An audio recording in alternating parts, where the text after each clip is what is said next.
आज क्वेश्चन पढ़ेंगे एलसीआर परिपथ। कौन सा क्वेश्चन पढ़ेंगे? एलसीआर परिपथ। देखिए, ऐसी परिपथ जिसमें क्या हो, प्रेरकत्व हो, धारिता हो और प्रतिरोध तीनों जुड़े हों, यानी तीनों से मिलकर कौन सा परिपथ बनता है? एलसीआर परिपथ। ठीक है ना।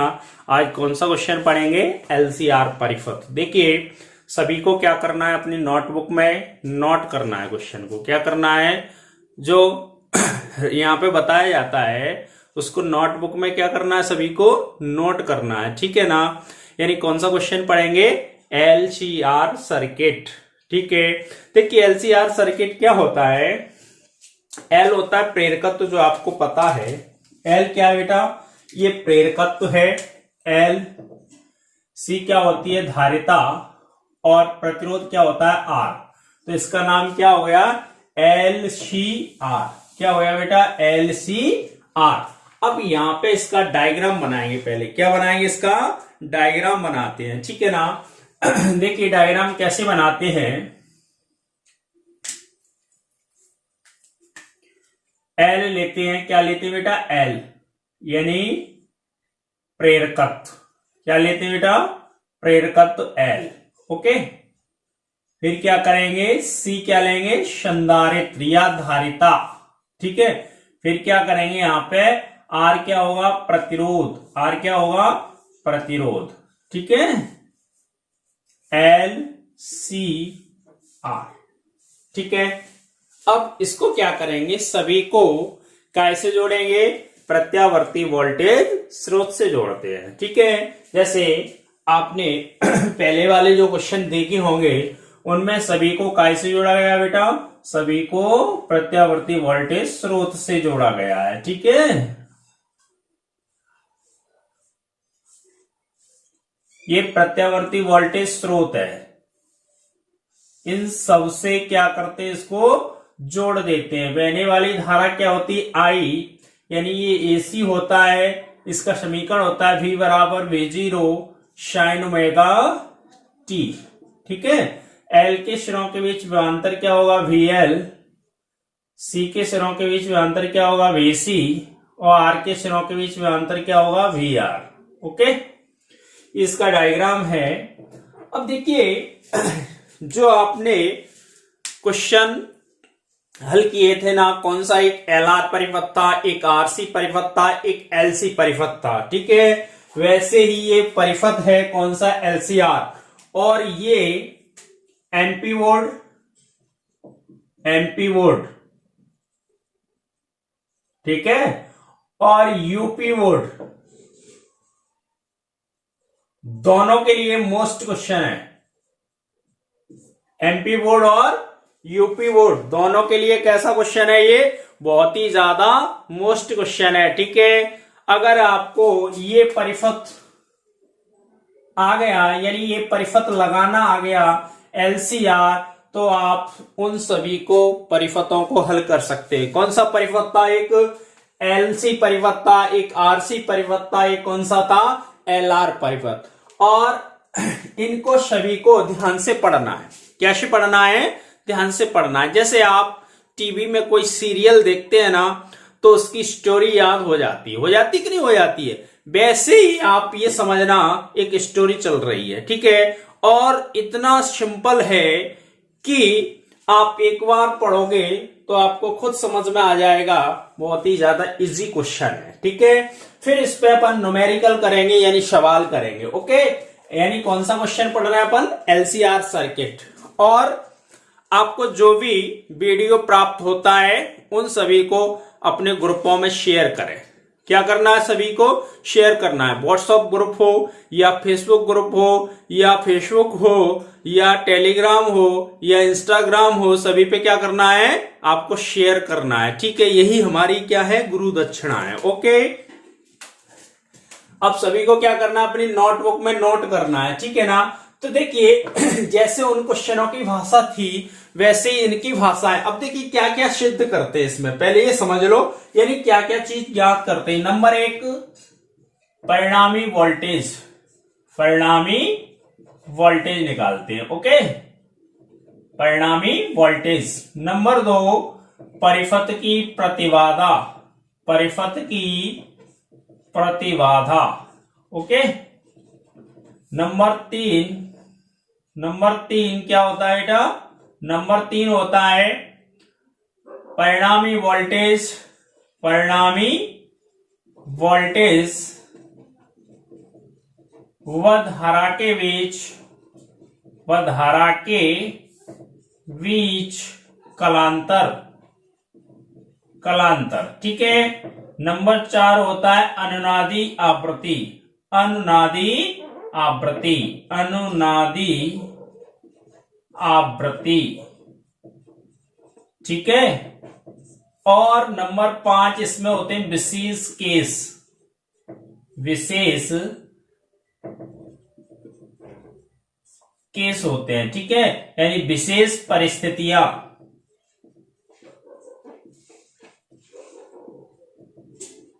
विशेष परिस्थितियां। ठीक है। इसमें 5 चीजें ज्ञात करते हैं। लंबा क्वेश्चन है लेकिन आपको ध्यान से पढ़ना है। ओके। यानी डरना नहीं है, डरने की कोई बात नहीं, डरने के लिए हैं हम। आपको नहीं समझ में आता है तो आप उसको बार बार रिपीट करके देखिए, और बहुत अच्छा क्वेश्चन है, मक्खन की तरह हो जाएगा अभी देखिए। और एक ही लॉजिक है, क्या भाषा लिखते हैं देखिए बेटा इसकी। माना प्रेरकत्व L, प्रेरकत्व क्या होता है? L यानी कुंडली। ठीक है। माना प्रेरकत्व L, धारिता C तथा प्रतिरोध R को एक प्रत्यावर्ती वोल्टेज स्रोत के साथ श्रेणी क्रम में जोड़ा गया है। कौन से क्रम में जोड़ते हैं? प्रत्यावर्ती वोल्टेज स्रोत के साथ श्रेणी क्रम में जोड़ देते हैं। ये सेम भाषा है, जैसे उन तीनों चारों क्वेश्चनों में जो भाषा रिपीट की थी वही भाषा इसमें क्या है? एक R और जुड़ गया है। क्या जुड़ गया? R और L और C, यानी तीनों को एक साथ जोड़ दिया है। ठीक है ना। तो भाषा क्या लिखेंगे? माना प्रेरकत्व L, धारिता C तथा प्रतिरोध R को एक प्रत्यावर्ती वोल्टेज स्रोत के साथ श्रेणी क्रम में जोड़ा गया है। यदि किसी क्षण t पर आरोपित प्रत्यावर्ती वोल्टेज को निम्न समीकरण द्वारा व्यक्त किया जाता है। प्रत्यावर्ती वोल्टता का समीकरण आपको पता है, क्या होता है? V बराबर V0 sin omega t। Okay. समीकरण 1 है, इतना समझ में आ रहा है ना। यानी प्रत्यावर्ती वोल्टता का समीकरण क्या होता है बेटा? V बराबर V0 sin ओमेगा t होता है। ओके। फिर क्या करते हैं? नंबर 1 निकालते परिणामी वोल्टेज। क्या निकालेंगे बेटा? नंबर 1 पहली हेडिंग लिखेंगे, नंबर 1 परिणामी वोल्टेज। क्या निकालेंगे बेटा? परिणामी वोल्टेज। देखिए परिणामी वोल्टेज क्या होता है, मान लेते हैं, माना इस परिपथ में बहने वाली धारा क्या है? I है। जैसे ही धारा I प्रवाहित होती है, यानी माना परिपथ में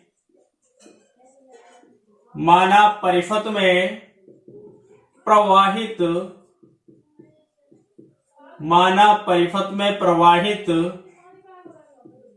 होने वाली धारा I है, तो अब क्या करेंगे? जैसी धारा प्रवाहित होगी, अब देखिए जो वोल्टता भी है, यानी जो एसी करंट है, जैसे अपन ने एसी जो करंट लगाया यानी प्रत्यावर्ती धारा लगाई, वो जाके खर्च कहां पे होगी? एक L पे होगी, C पे होगी और कहां होगी? R पे। अब जैसे ही इसमें धारा प्रवाहित हुई तो इनके सिरों के बीच क्या उत्पन्न होगा? विभवांतर उत्पन्न होगा। सीधी सी बात है। और विभवांतर उत्पन्न होगा तो ओम भाई साहब आ जाएंगे। क्या आ जाएगा? ओम का नियम लागू होता है। सीधी सी बात है। हाँ? क्या करेंगे यहां पे? यानी माना परिपथ में प्रवाहित होने वाली धारा I है, तो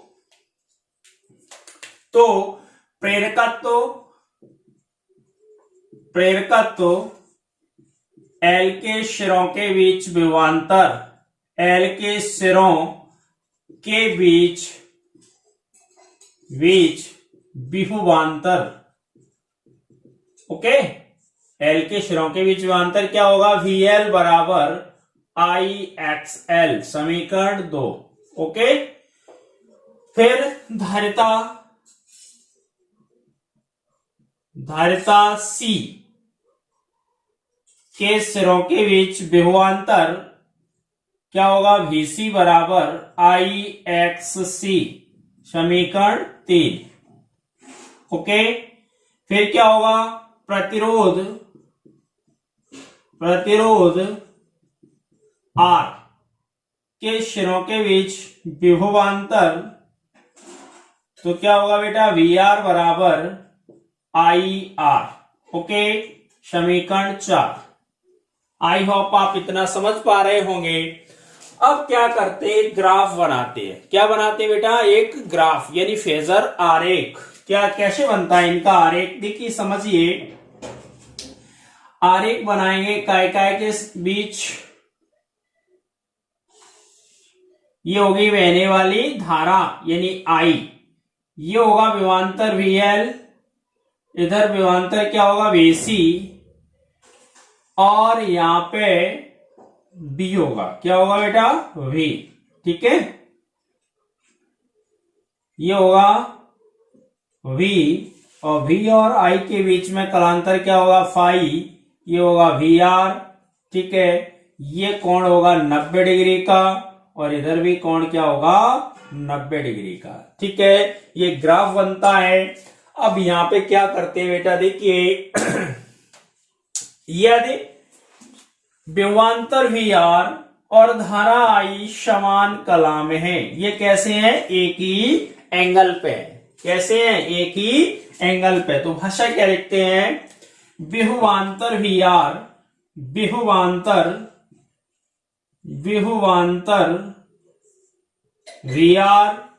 व धारा I समान कला में है। ओके, समान कला में यानी एक ही एंगल पर है। ठीक है, विभवांतर VR व धारा I समान कला में है। जैसे आपने वो वाले क्वेश्चन किए हैं ना, वैसे ही ये क्वेश्चन है, और बिल्कुल मक्खन की तरह। ठीक है, बस आपको क्या करना है? ध्यान से पढ़ना, और ध्यान से अपनी नोटबुक में क्या करना है? नोट करना है। ओके, विभवांतर VR व धारा I समान कला में है, किंतु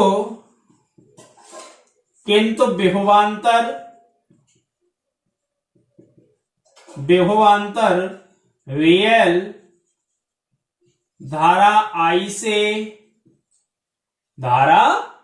से कला में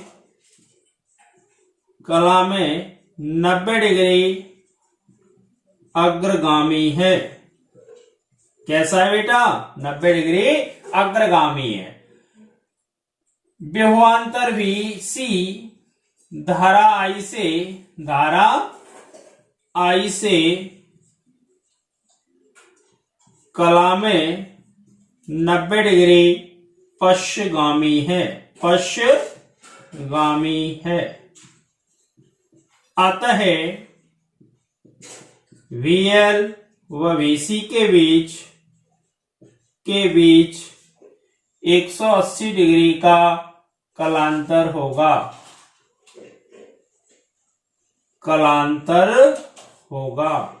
ओके, इतना समझ पा रहे हैं आप? देखिए, ऊपर की तरफ होता है तो होता है अग्रगामी। ओके, जो विभवांतर होता है वो ऊपर की तरफ होता है धारा I से, वो कैसा होगा? अग्रगामी। और जो विभवांतर नीचे की तरफ होगा यानी धारा I से, वो कैसा होता है? पश्चगामी होता है। ये कैसा होगा? पश्चगामी। कैसा होगा बेटा? पश्चगामी। ये कैसा होगा? अग्रगामी। ठीक है, अब क्या करते हैं? देखिए, ये होगा VL माइनस VC। क्या होगा? ये VL माइनस VC होगा। तो क्या लिखते हैं? यदि VR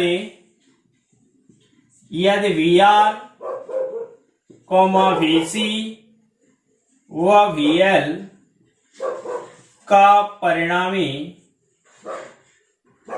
V है, तो ठीक है, परिणामी v है।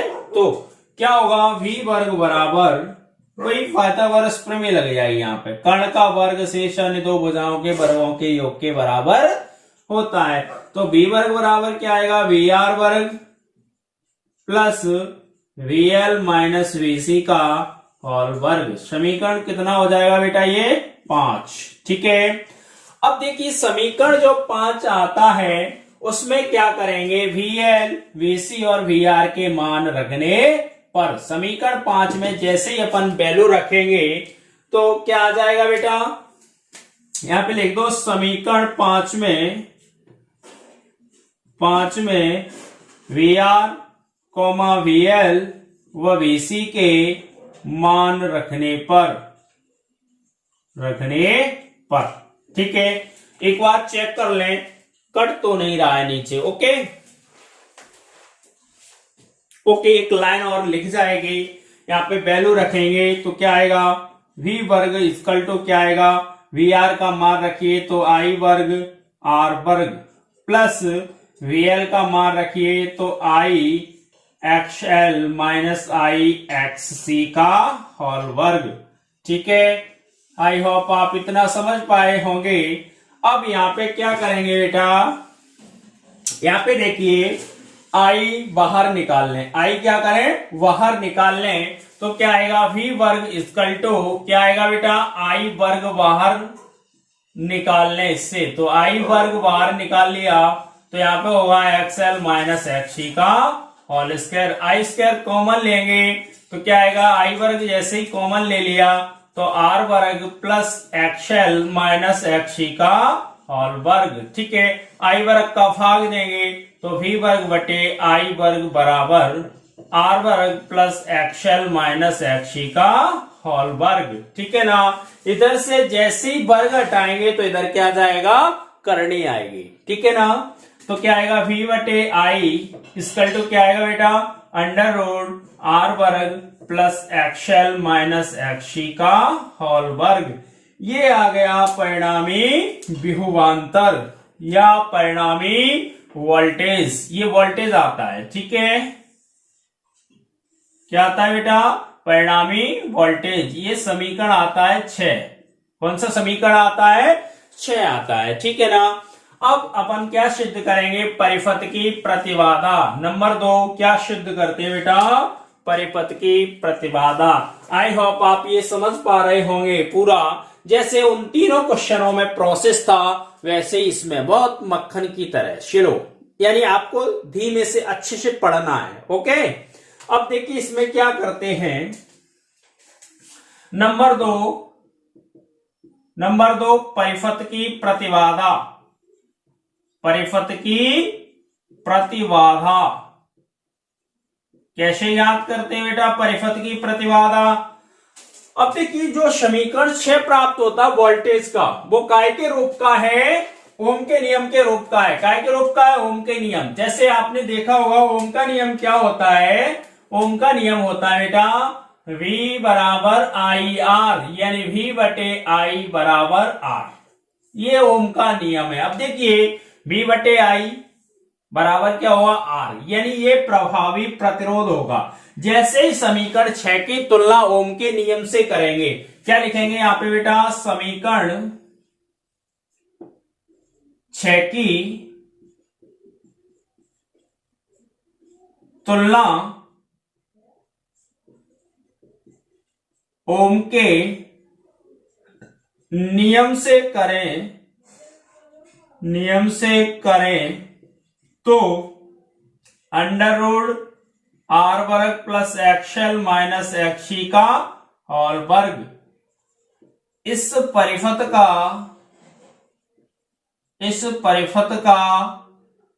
प्रभावी प्रतिरोध होगा। इस परिपथ का प्रभावी प्रतिरोध होगा। इसे इस परिपथ की प्रतिबाधा कहते हैं, प्रतिबाधा कहते हैं। ठीक है, तथा इसे जेड से प्रदर्शित करते हैं। ओके, और ये बहुत मोस्ट क्वेश्चन है, ये मान लो आउट हो गया, पेपर में आएगा एमपी बोर्ड, ठीक है ना। 2022 के जो एग्जाम होंगे उसमें ये धमाकेदार क्वेश्चन है। ओके, आप इसको एक तरह से रट लेना, अगर नहीं समझ में आ रहा है तो आप इसको 2-3 बार क्या करना है, आपको लगाना है, ठीक है। जेड से प्रदर्शित करते हैं, इस प्रकार क्या होगा, परिपथ की क्या आ जाएगी, प्रतिबाधा आ जाएगी। तो क्या लिखेंगे, इस प्रकार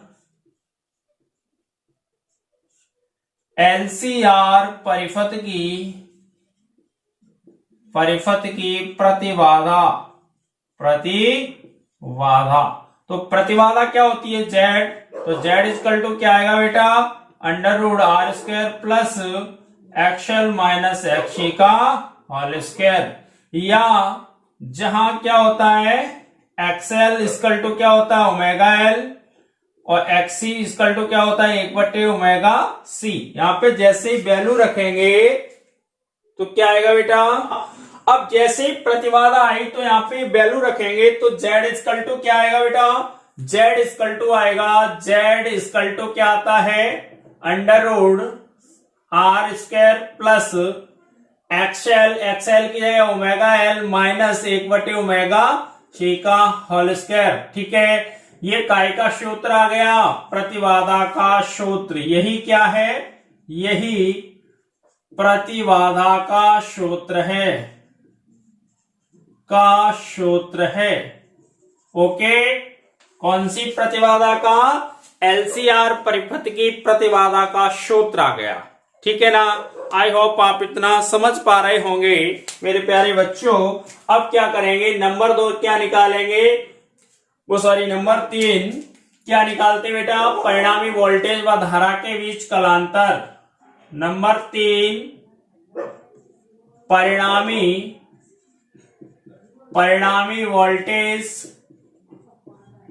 वोल्टेज व धारा के बीच कलांतर। ओके, जैसे ही कलांतर निकालते हैं, अब यहां पे एक ग्राफ बनाया था, उसमें V और I के बीच कलांतर क्या था, फाई था। क्या कलांतर था बेटा, फाई। तो क्या करेंगे, यदि V और I के बीच में कलांतर क्या है, फाई है, कलांतर माने कोण, ठीक है। यदि V व I के बीच कलांतर फाई है तो, ओके। अब आप जानते हैं, एक फॉर्मूला आपने पढ़ा होगा कक्षा 10th में, लाल बटे कका, ठीक है। अब देखिए, ये होता है साइन, ये होता है कॉस, ये होता है टेन। अब देखिए टेन थीटा में क्या आता है बेटा, टेन थीटा इक्वल टू क्या आता है, लंब बटे आधार। क्या आता है टेन थीटा में, लंब बटे आधार। तो क्या लेंगे, टेन फाई इक्वल टू लंब बटे आधार। अब देखिए जो ग्राफ था उसमें लंब था और क्या था, आधार, वो वैल्यू रखेंगे यहाँ पे।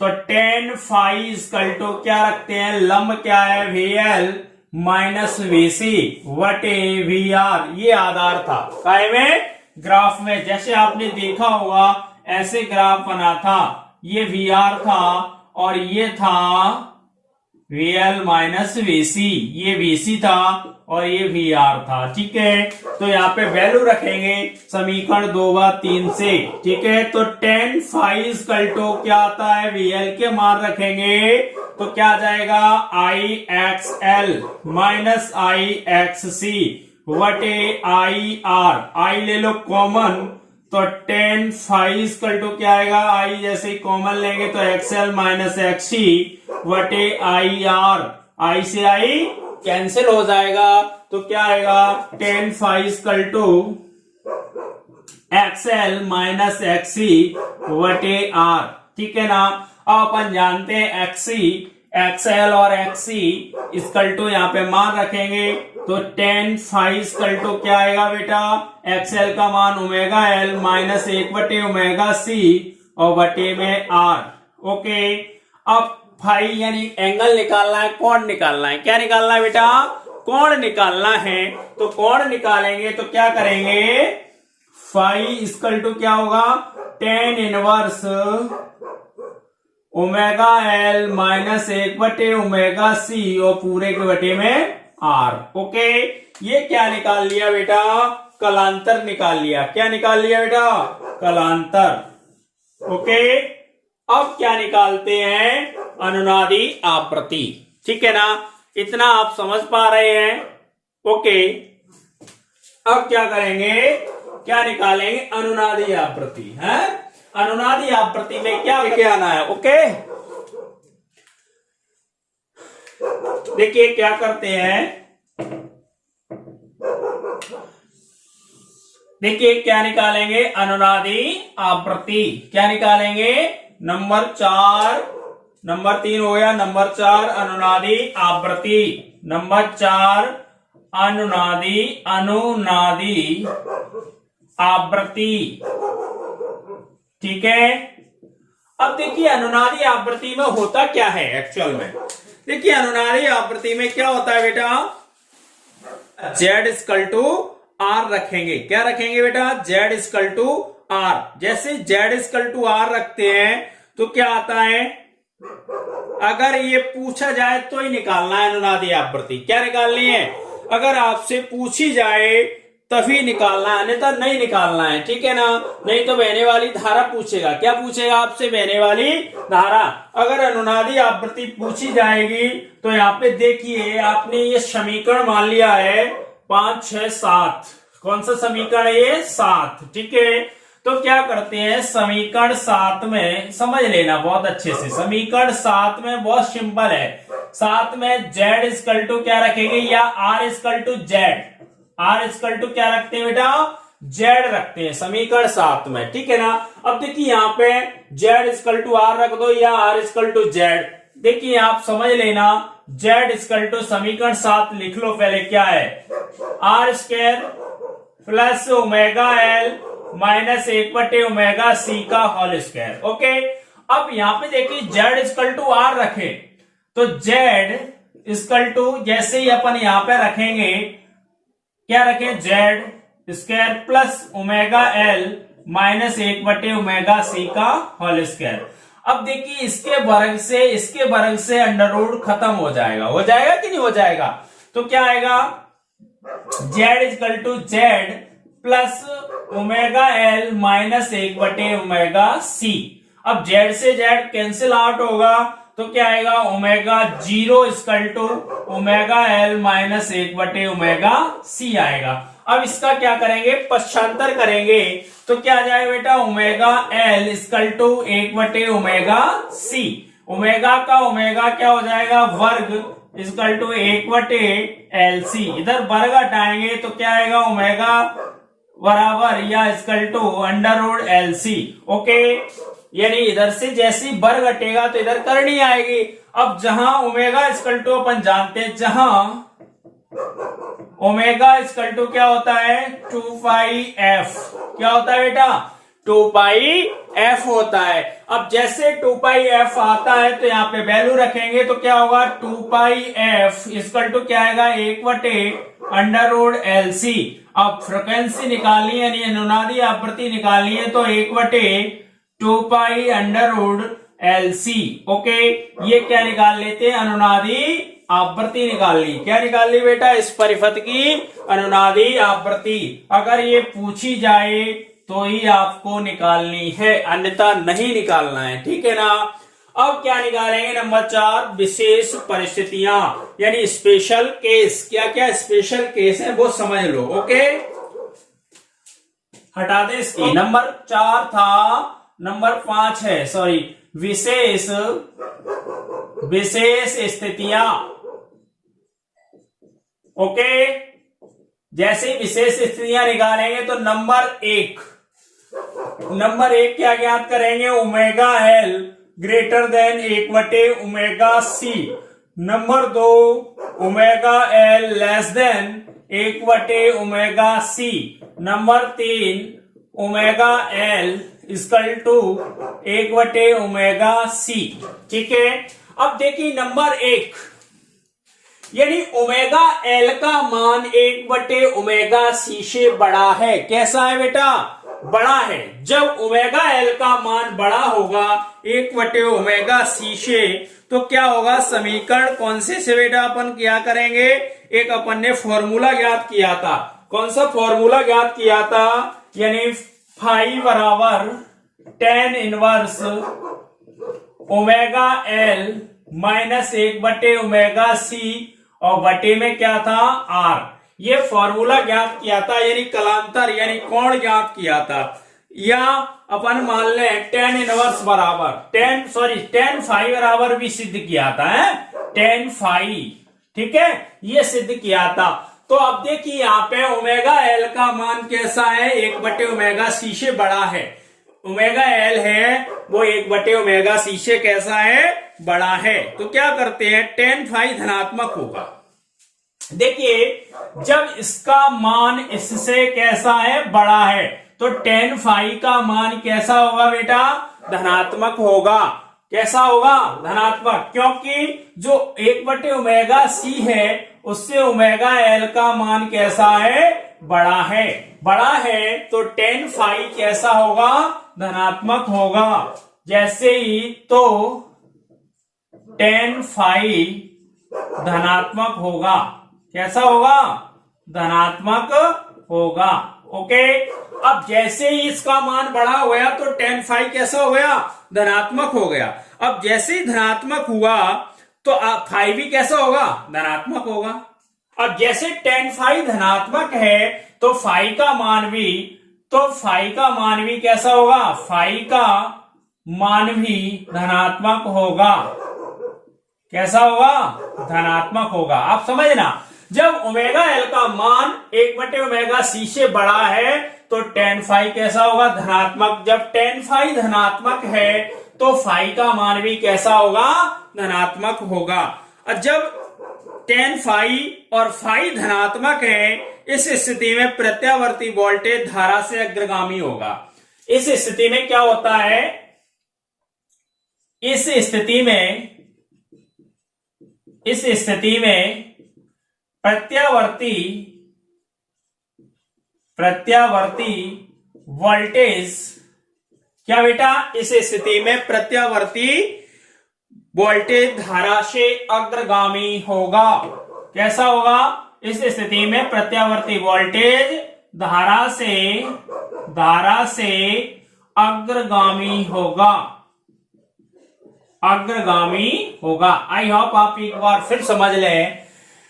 Number 1 omega L greater than one by omega C. देखिए 1/ओमेगा सी से ओमेगा एल का मान कैसा है? बड़ा है। ये ग्राफ बनाया था, देखिए ये ग्राफ था। ओके, इसमें ये था आई और यहाँ पे था VR, ये था VC और ये था VL। ठीक है, अब देखिए VL इक्वल टू क्या आता है? अपने पता है ओमेगा एल। सॉरी, यहाँ पे लिख दो ओमेगा एल, ये लिख दो ओमेगा सी लिख दो। ओके, अब देखिए ओमेगा एल का मान कैसा है? बड़ा है। कैसे? ओमेगा सी से। अब जो कलांतर आया था, कलांतर था फाई। कलांतर क्या था बेटा? फाई कलांतर था। यहाँ पे दोनों के बीच में फाई क्या था? कलांतर। अब जब ओमेगा एल का मान ओमेगा सी से बड़ा है, कैसा है? बड़ा है, तो tan फाई बराबर अपन ने सिद्ध किया था ओमेगा एल माइनस 1/ओमेगा सी बटे आर। अब यहाँ पे देखिए तो tan फाई कैसा होगा? धनात्मक होगा। कैसा होगा? धनात्मक होगा। क्यों होगा? इसका मान बड़ा है इससे, तो ये धन का है, ये कैसा है? ऋण का है। जब ये बड़ा है तो tan फाई धनात्मक है। जब tan फाई धनात्मक है तो फाई का मान भी कैसा होगा? धनात्मक। इस स्थिति में प्रत्यावर्ती वोल्टेज धारा से अग्रगामी होगा। जब ओमेगा एल बड़ा है और धारा यहाँ पे है तो ये कैसी धारा प्रवाहित होगी? अग्रगामी होगी। Okay, number 1। नंबर 2 नंबर 2 क्या होता है, omega L less than 1 omega C, यानी जो ओमेगा एल है वो 1 ओमेगा सी से छोटा है। जब ये छोटा है ओमेगा सी से, 1 ओमेगा सी से ओमेगा एल कैसा है बेटा, छोटा है। जब छोटा है ये मान छोटा, अब जैसे मान लो एक बार आप समझ लो, एक ऐसे समझ लो, ऐसे नहीं समझ में आ रहा है तो, यानी मान लिया ये है 2x और माइनस ये है, ये पूरा मान लिया हमने x। अब 2x में से x घटाओ तो x काय का आया बेटा, धन का ही तो आएगा। अब जब ये धन का है तो धारा कैसी बहेगी, अग्रगामी बहेगी, सीधी सी बात है। यानी इस स्थिति में प्रत्यावर्ती वोल्टेज धारा से कैसा होगा, अग्रगामी होगा। अब मान लिया ये x है, ये क्या है बेटा, देखिए ये x है, ये कैसा है x, और ये 2x है, तो मान क्या आएगा, -x, वही तो है। यानी ओमेगा एल का मान 1 ओमेगा सी से कैसा है, छोटा है। ये छोटा हो गया, कैसे छोटा हो गया, ओमेगा सी से। जब ये छोटा होगा तो tan फाई ऋणात्मक होगा। tan फाई कैसा आएगा, ऋणात्मक वैल्यू आएगी, सीधी सी बात है। जब tan फाई ऋणात्मक होगा तो फाई का मान भी कैसा होगा, ऋणात्मक होगा, सीधी सी बात है। इस स्थिति में प्रत्यावर्ती वोल्टेज धारा से पश्चिगामी होगा। कैसा होगा, पश्चिगामी। नंबर 2, ठीक है। अब नंबर 2 में क्या लिखेंगे, नंबर 2 में तो tan फाई कैसा होगा बेटा, ऋणात्मक होगा, और जब tan फाई ऋणात्मक है तो फाई कैसा होगा, तो फाई का मान ऋणात्मक होगा। और जब फाई का मान ऋणात्मक होगा, इस स्थिति में प्रत्यावर्ती वोल्टेज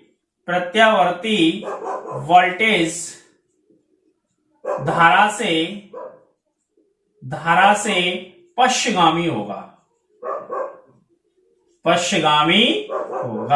ओके, आप समझ पा रहे हैं। अब नंबर 3 क्या है, omega L equal to 1 omega C. जब ओमेगा एल का मान 1 ओमेगा सी के बराबर है, जब दोनों वैल्यू कैसी हो जाएंगी, बराबर होंगी। कैसी होंगी बेटा, बराबर होंगी। तो क्या होता है, ओमेगा एल बराबर 1 ओमेगा सी, तो tan फाई बराबर क्या आएगा, 0 आएगा। tan फाई इक्वल टू क्या आएगा, 0, क्योंकि यहां पे रखिए दोनों की वैल्यू बराबर है, तो यहां पे भी रख दो ओमेगा एल। क्या रख दे, ओमेगा एल कट जाएगा 0, तो tan फाई का मान क्या आएगा बेटा, tan फाई इक्वल टू क्या आएगा, 0। tan फाई इक्वल टू क्या आएगा, नंबर 3, 0 आएगा। tan फाई का जब मान 0 हो जाएगा, यानी tan फाई का मान 0 होगा, तो फाई इक्वल टू क्या होगा, सीधी सी बात है, फाई का मान भी क्या होगा बेटा, 0। यानी फाई बराबर 0, तो फाई इक्वल टू क्या होगा, 0। जब tan फाई का मान 0 है तो फाई इक्वल टू कैसा होगा, ऑटोमेटिक 0 होगा। और जब 0 होगा तो क्या होगा, जैसे 0 होगा, इस प्रकार इस स्थिति में प्रत्यावर्ती वोल्टेज और धारा समान कला में होंगे। अब जैसे tan फाई का मान 0 तो फाई का मान 0, तो जो प्रत्यावर्ती वोल्टेज और धारा है वो कैसे हो जाएंगे, समान कला में। इस स्थिति में प्रत्यावर्ती वोल्टेज